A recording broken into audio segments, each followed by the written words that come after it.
Locked On Gamecocks, your daily podcast on the South Carolina Gamecocks, part of the Locked On Podcast Network, your team every day.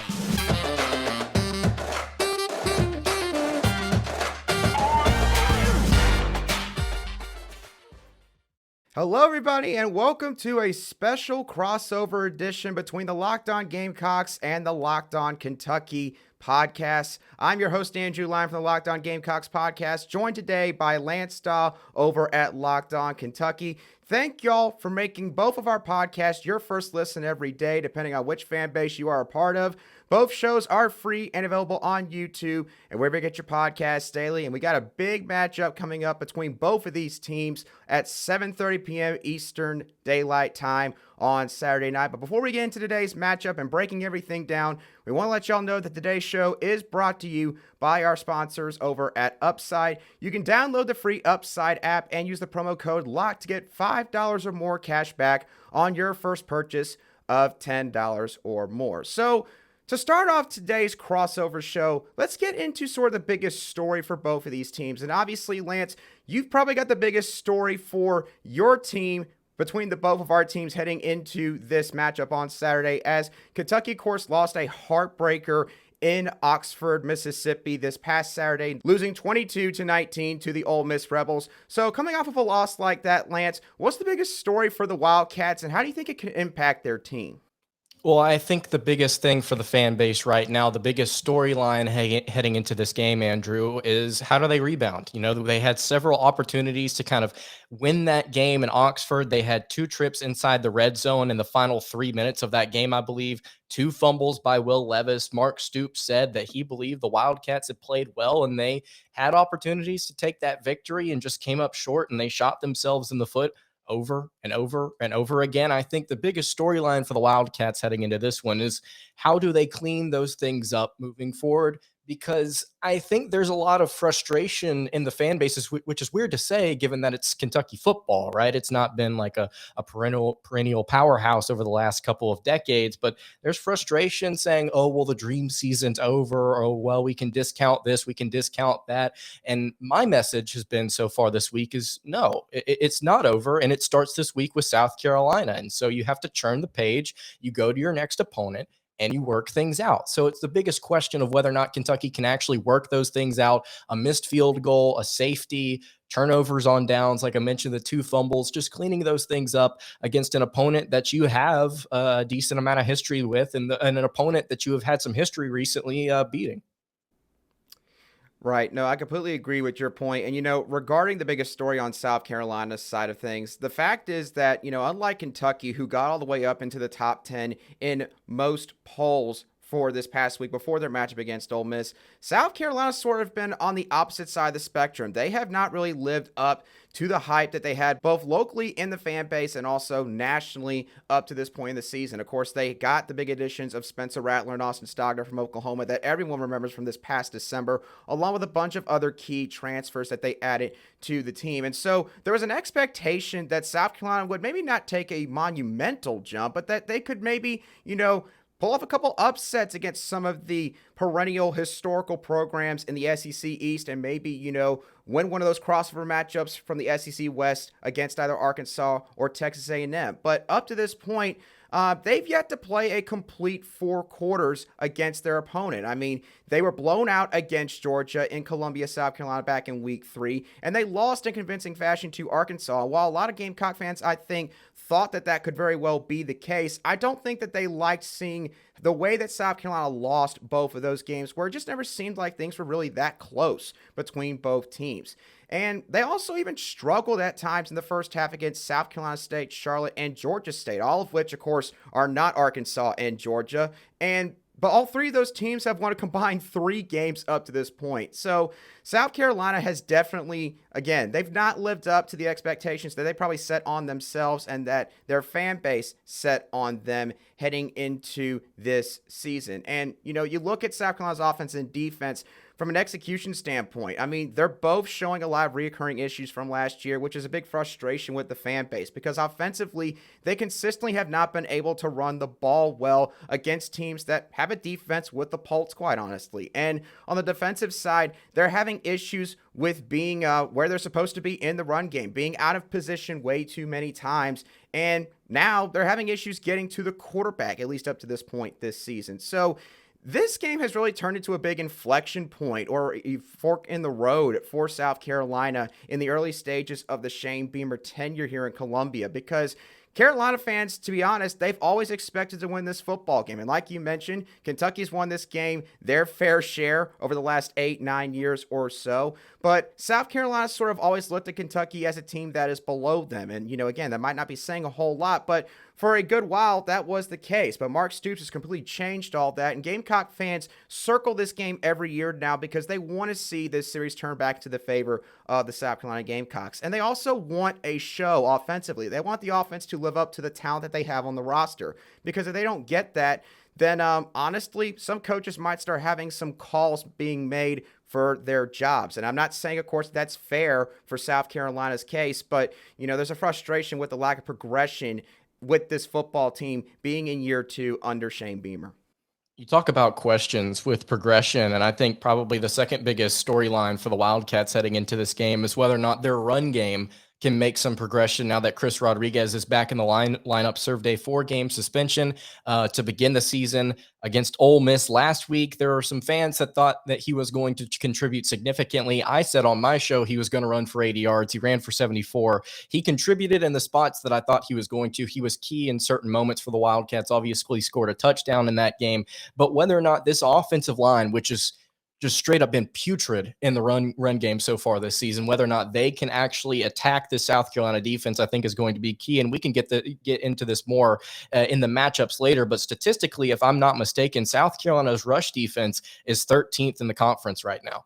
And so statistically, I think you don't necessarily look at this and say, oh, well, that's an area where Kentucky's going to run for 200 yards because, again, they faced off against the Miami of Ohio's, the Youngstown States of the world, and they've still not been able to run the ball. So I'm not going to sit here and say, well, that's the reason why Kentucky's going to win this game, but also it's another opportunity to be had. Can you make some progression in that area? So yeah, getting Chris Rodriguez and Cavassier Smoke going. And then also the final thing with this rushing attack, Will Levis last year was a legitimate dual threat quarterback, and he has not been able to get anything going this season.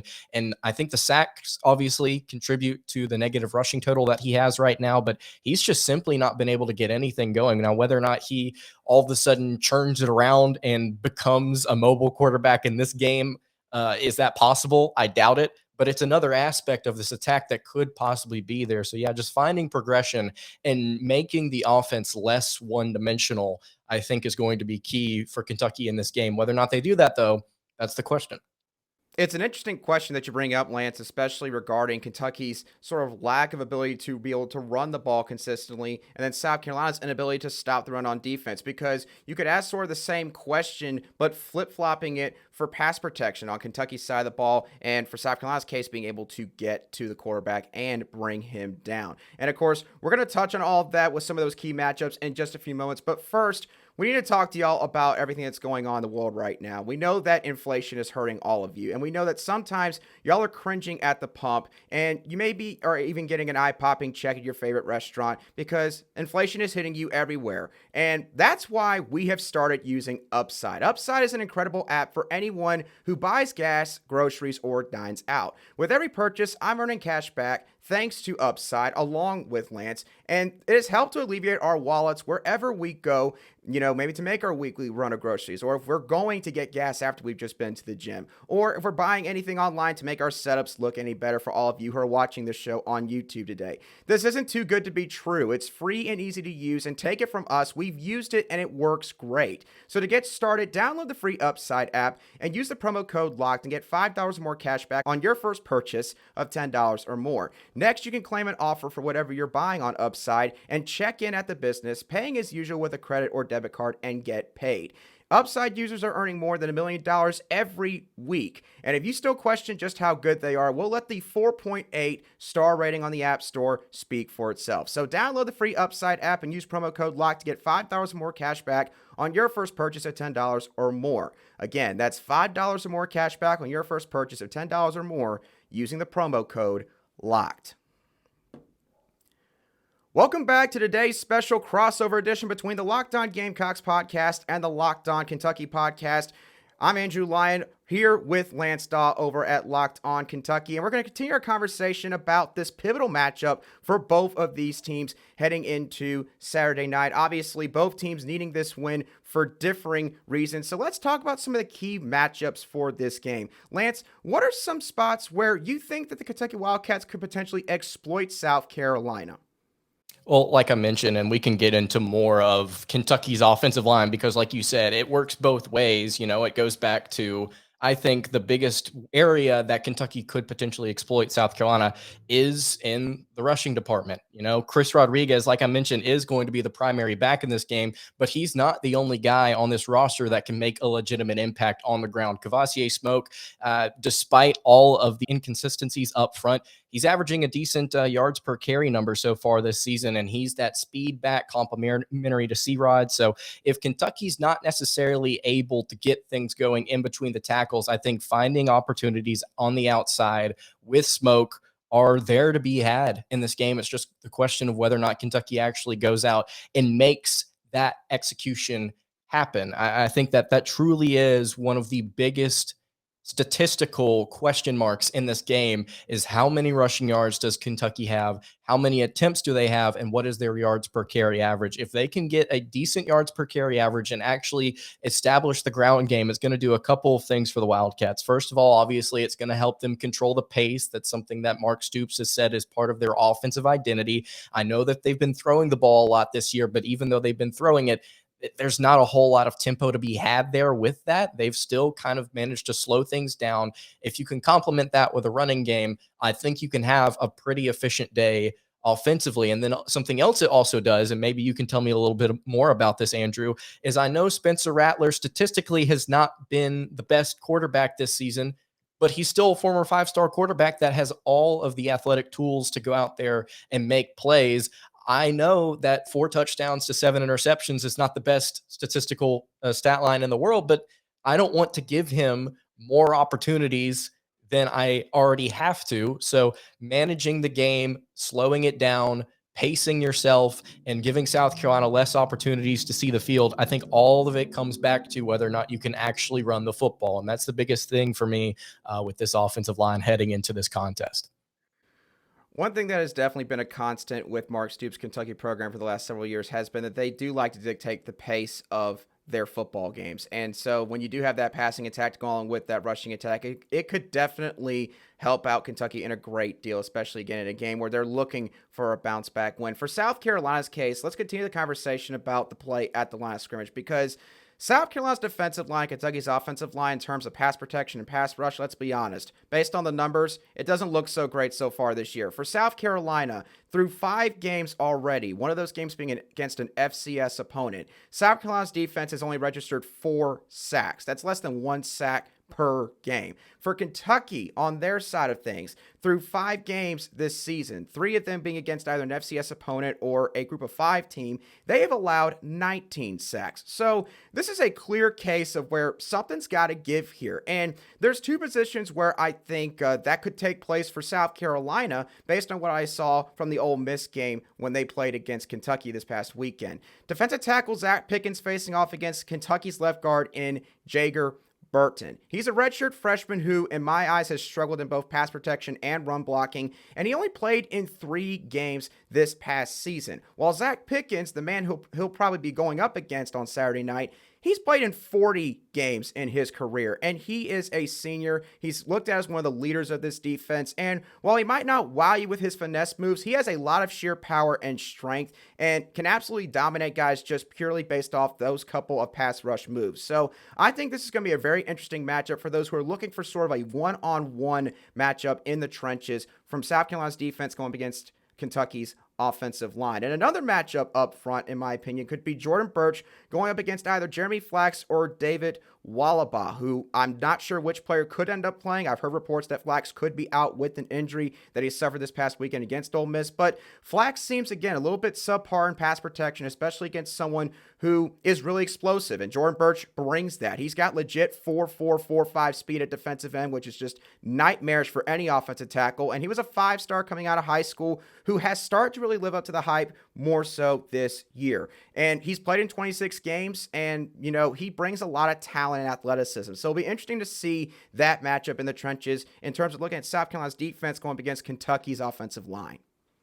Yeah, and just to give an update there on Flax, to me, it does not look like Flax is going to be able to go this Saturday. I would be surprised if he was out there, so it is probably going to be Wally, which is not good. I mean, you look at their PFF numbers. I mean, neither of those guys have been particularly impressive so far this season. So that's definitely a matchup where you like South Carolina from a talent standpoint. I think in the trenches on the defensive side of the ball, it's just statistically they've not necessarily been there this season. And so the question is, can they find opportunities and can they get home? I think another matchup that you have to look at is Carrington Valentine, Keidron Smith, two of Kentucky's defensive backs, against Spencer Rattler and this receiving core. South Carolina right now, I believe, if I'm not mistaken, they've lost 13 turnovers this season, which is last in the SEC, but their turnover margin is somewhere like in the middle of the pack because they've actually gained 7 turnovers as well. How Carrington Valentine and Keidron Smith specifically perform against these South Carolina receivers and Spencer Rattler is going to be interesting. Antwane Wells Jr., Jalen Brooks for the Gamecocks. You have to keep an eye on those two guys unless there's an injury there or that I'm unaware of, Andrew. I believe those two guys are y'all's 2 best receivers from a statistical standpoint. I don't have it pulled up in front of me, but how Kentucky secondary plays against a passing attack that can throw the football around. I mean, y'all are averaging almost 260 passing yards a game is going to be crucial, and then trying to create some of those turnovers. Last season, Kentucky was terrible at creating turnovers, and this season they've done a little bit better of a job at that. South Carolina giving the ball away at an extremely high rate. That's an area where I think, I don't want to predict it because it's difficult to predict turnovers, but it's an area where I could see at the end of the day, if Kentucky ends up winning this game and covering the spread, I think that's an area where you can look and say, Spencer Rattler didn't have a good day. The receivers couldn't create separation against 2 of Kentucky's best corners, both of which PFF really likes, and there were turnovers. So that's another area, I think, where you're looking at that matchup and saying that could be a huge turning point in this matchup as well.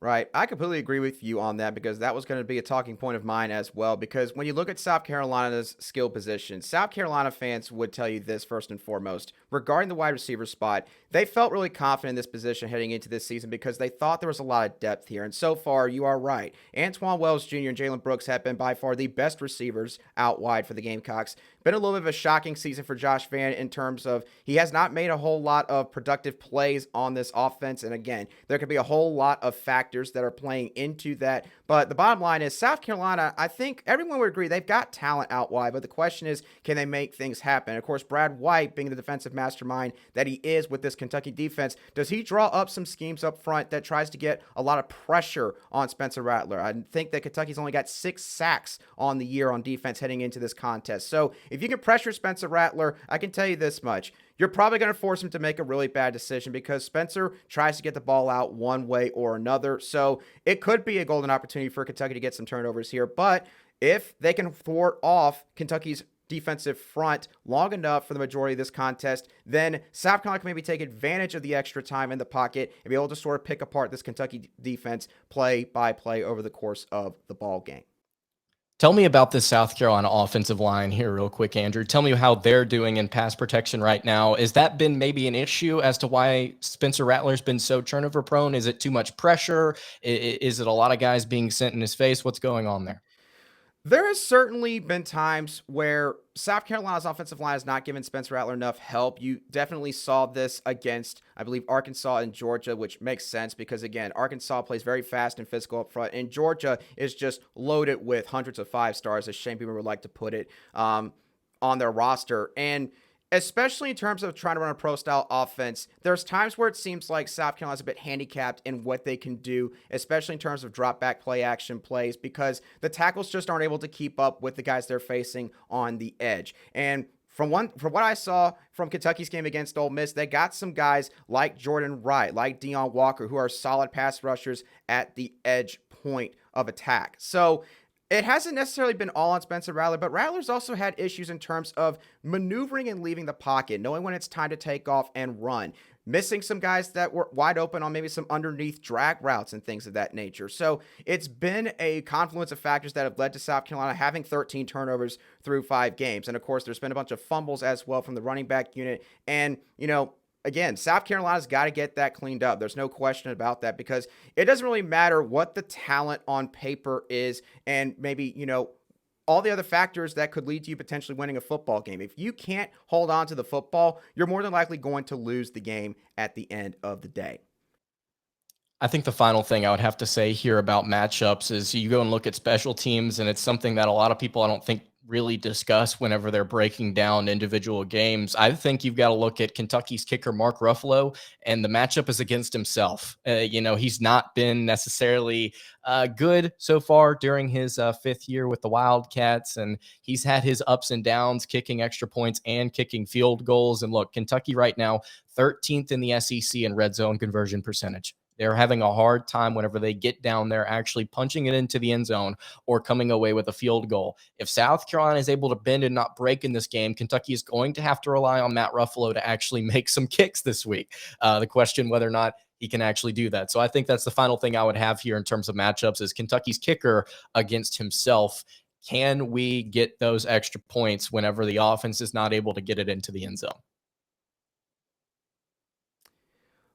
Welcome back to this special crossover edition of the Locked On Gamecocks and Locked On Kentucky podcast. Once again, I'm Andrew Lyon with Locked On Kentucky podcast host Lance Dawe, giving y'all our final thoughts on this matchup heading into Saturday night. So, Lance, we've talked all about the matchups that both of these teams have going in their favor. We've talked about the big storylines and the impact that these storylines could have for these teams heading into this contest. So, when you look at this game from a bird's eye view over the course of 60 minutes, how do you think this game is going to play out, and what do you think the final score is going to be for this contest? Well, I like the fact that this one's in Lexington first and foremost. I like the fact that Kentucky is playing at home in this game and not on the road. South Carolina in need of a momentum building game, right? Like you mentioned, not necessarily playing the most complete football right now. If this was in Columbia, I would have some major concerns about whether or not Kentucky could actually go and pull this game off, because we've seen Kentucky start really slow against, I would not say, okay, take this as you will, Andrew, and this may be offensive. Kentucky's favored by what? 9.5, 10 in this game, according to BetOnline. It's a game that Kentucky should win. In games against opponents that Kentucky should beat, they have started off slow or incredibly slow.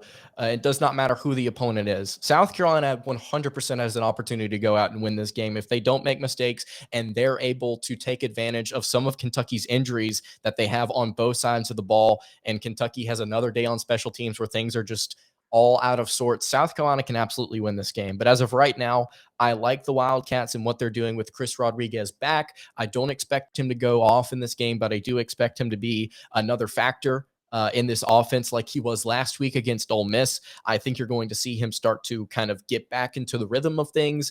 And I don't want to necessarily say that's the end-all be-all for the Wildcats, that, oh, Chris Rodriguez is back and he's going to win us this game, but it truly is one of the biggest things in this matchup. I think it could decide whether or not the Wildcats cover in this game, whether or not he's able to find the end zone once. And so I think my final score right now, 31-21. BetOnline has this line at 9.5 in favor of the Wildcats. I'll say they barely cover, and I think the over hits there, the over under at 49 points. So I think Kentucky does get this game under wraps. And I think statistically and then on paper, there's too many things going against the Gamecocks for me to sit here and pick my team to lose at home. So I'm more than willing to pick the other team when I think the other team is better, or they have momentum, or they have mismatches that they can take advantage of against the Wildcats. But in this game, Andrew, unless you can talk me out of it, I think Kentucky does find a way to cover in this game. Well, unfortunately, Lance, I am going to agree with you on the fact that I do think that Kentucky's going to win this game at the end of the day. I've got a lot of concerns about some minute issues that South Carolina's got on both offense and defense, and I feel like that's sort of been hidden away from a bunch of other fan bases for the last couple weeks because of the fact that South Carolina has, again, been able to play games against Charlotte and South Carolina State. Obviously, games that are not going to draw the most viewership out of all the football games you can watch on a Saturday. While Kentucky, of course, kind of had the same deal, but more so at the beginning of the year. So, Lance, it is interesting because it does seem like that both of these teams sort of have some flaws that had not really been exposed to a great degree yet, or at least over the course of, 2/3 to 3/4 of the season. So I think that this game between South Carolina and Kentucky, it's going to be a game where you're really going to see like, okay, what are some of the things that we can rely on? Who are some of the players that we can rely on going forward? And where do we need to have some concerns? Where do we need to maybe try to go back to square one regarding maybe some of the problems we're having here or there? And for South Carolina right now, they have their bye week coming up after the Kentucky game. And Kentucky has been known as a team that maybe, again, doesn't always match their opponent on paper in terms of talent, but they're a very, very well-coached football team. And unfortunately, from an overall aspect in that regard, I just don't think that South Carolina can out-coach this Kentucky coaching staff for 60 minutes. I do think that South Carolina can take advantage of a couple different areas of concern for Kentucky. Again, you talk about the pass protection on the Wildcats offensive line. You talk about their inability to get to the quarterback. If you can scheme some ways to get to Will Levis, get him to stay in the pocket, get some more sacks, and also protect Spencer Rattler, keep him upright, give him time to really digest everything that's going on the football field, I think you can give yourself a great chance to win this game. And I do think South Carolina will keep this close. But at the end of the day, I think Kentucky's going to manage to pull it out, ironically enough, by a field goal. I think Kentucky's going to win this game by a final score of 24-21. I think there's going to be some ugly portions of this game for both teams, quite honestly, whether it's self-inflicting or the other team just flat out can't get anything done. But at the end of the day, again, I'd give the coaching advantage to Kentucky, and you got home field after a heartbreaking loss. I think this is a mature Kentucky Wildcats football team. I do think they're going to bounce back from that. And South Carolina, I think there's still going to be too many moments where they're going to be trying to press a little bit too hard, and it's going to end up biting them at the end of the day. So I got Kentucky win this football game, and it would not cover the spread that BetOnline has set at 9.5 or 10 points, nor would it meet the over-under, I believe that's set at 48 or 49, like you said earlier. So I got the under for those purposes, for those of you who are going to be gambling on this game. But nonetheless, it seems like the both of us agree that Kentucky is going to win this football game. But what are all of y'all's thoughts? We want to hear y'all down below in the comments section if you're watching today's show on YouTube, or if you got any other thoughts that you want to let us know about. Be sure to go hit us on Twitter. You can find me at @aline_SC and Lance Dawe over at Locked On UK for the Locked On Kentucky podcast. We thank all of you for tuning in to today's show. We hope to catch y'all on the next one on both our podcasts. Let's hope for a great game. Have a good day, everybody.